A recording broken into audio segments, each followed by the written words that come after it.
এদিকে আজ কুমিল্লার ১৪ গ্রামে নির্বাচনী জনসভা করবে জামায়াত। সেখানে প্রধান অতিথি হিসেবে বক্তব্য রাখবেন দলটির আমির ডাক্তার শফিকুর রহমান। এ নিয়ে আরও জানাতে যুক্ত হচ্ছেন মুজাহির রহমান। মুজাহির,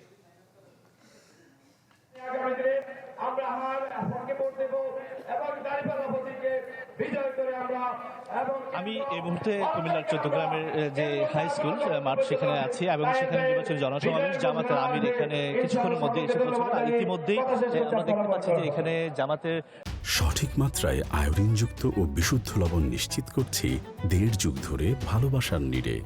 এসিআই পিওর সল্ট মেধা বিকাশে সাহায্য করে।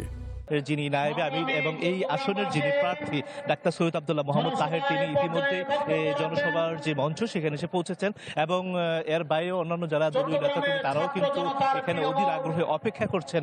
দলীয় নেতাকর্মী যারা রয়েছেন তারা আসলে কখন এসে পৌঁছাবেন। বিশেষ করে এখানে এনসিপির যিনি প্রধান নাহিদ ইসলাম তিনিও কিন্তু এখানে আসার কথা রয়েছে। পাশাপাশি জামাতের যিনি আমির ডাক্তার শফিকুর রহমান তিনিও কিছুক্ষণের মধ্যে এসে এখানে পৌঁছাবেন। ইতিমধ্যে কিন্তু আমরা দেখতে পাচ্ছি যে এই এলাকাটা হাই স্কুল মাঠ পেরিয়ে ঢাকা চট্টগ্রাম মহাসড়কের আশপাশে এটা কিন্তু লুকানো হয়ে গেছে। বিশেষ করে দলীয় প্রধানের আগমনকে ঘিরে এই এলাকার যারা নেতাকর্মী এবং সাধারণ তাদের মধ্যে বেশ উচ্ছ্বাস এবং উদ্দীপনা দেখা যাচ্ছে এবং তারা সকাল থেকে কিন্তু সমাবেশ যে স্থল সেখানে এসে অধীর আগ্রহে দলীয় প্রধানকে দেখার জন্য অপেক্ষা করছেন এবং দলীয় প্রধান কিছুক্ষণের মধ্যে এসে আসলে যেহেতু সামনে নির্বাচন, এই নির্বাচনটাকে সামনে রেখে বেশ গুরুত্বপূর্ণ দিক নির্দেশন এই লক্ষ্যে কিন্তু নেতাকর্মীরা এখানে অপেক্ষা করছেন তিনি কখন পৌঁছাবেন। এরপরে কিন্তু আমরা জানতে পেরেছি যে কুমিল্লা বুড়িচন্দ্র উপজেলার নিমসারে সেখানে একটি সমাবেশে অংশগ্রহণ করবেন, এরপরই দাউদকান্দি শেষ করে কুমিল্লা ত্যাগ করবেন। তো আসলে গত দুদিন ধরে জামাতের আমির কিন্তু কুমিল্লার যে সফর সেটাকে ঘিরে কিন্তু আমরা দেখেছি নেতা কর্মীদের মধ্যে বেশ উচ্ছ্বাস এবং তারা যেটা বলছেন যে আসলে ইনসাফের যে বাংলাদেশ সেটা গঠন করার জন্য